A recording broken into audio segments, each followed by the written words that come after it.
Binigyang pugay ng Asian Development Bank ang agarang pagtugon ng pamahalaan sa pandaigdigang hamon sa enerhiya dulot ng krisis sa Middle East. Yan ang ulat ni Gav Villegas. Iniulat ng Asian Development Bank na isa ang Pilipinas sa mayroong pinakamalalim at komprehensibong pagtugon sa biglaang pagsipa ng presyo ng produktong petrolyo bunsod ng nagpapatuloy na kaguluhan sa gitnang silangan. Ayon sa Country Director ng ADB sa Pilipinas na si Andrew Jeffries, halos full sweep ang Pilipinas pagdating sa pagpapatupad ng 7 sa 8 response categories na inilatag ng institusyon. Tampok rin sa report na inilabas nitong Abril ng ADB ang uplift program ng administrasyon ni Pangulong Ferdinand R. Marcos Jr. kung saan napakahalaga ang whole-of-government approach na mapigilan ang isang uri ng economic paralysis na naranasan ng ibang oil importing nations. This is an external shock. It's not caused by any internal forces.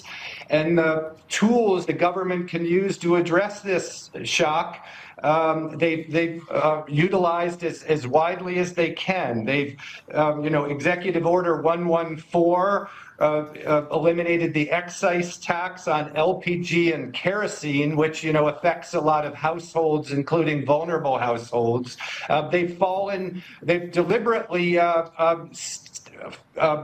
not extended that to other fuel subsidies because this is a balancing act and a trade-off between maintaining government finances and maintaining government debt levels, but also trying to alleviate the pain to the vulnerable groups and to the economy. Habang nananatiling epektibo ang mga maagap na hakbang na inilatag na pamahalaan para matugunan ang krisis, nakatuon na rin ang gobyerno sa pagkakaroon ng mga pamatagalang solusyon tulad ng pagsusulong ng renewable energy at gawing moderno ang pampublikong transportasyon sa bansa. So I think the way to look at this is they're doing what they can for the short term with diversifying existing supply and curbing demand, and they're doing what's possible in the medium and longer term by promoting private investment in diversified energy sources, including renewable energy. So over time, the vulnerability of the Philippines, as a very high percentage of its fossil fuels come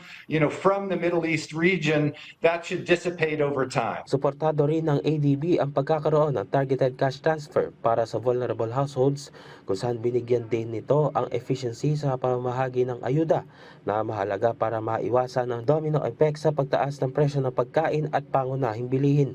And what's been learned from all of that is how to use digitalization and data to make sure that support is targeted in reaching the right recipients, and so it's the most efficient cost-wise for the Filipino taxpayer, and it helps address the most vulnerable, which again keeps them working and viable and part of the economy. Gab Villegas para sa Pambansang TV sa Bagong Pilipinas.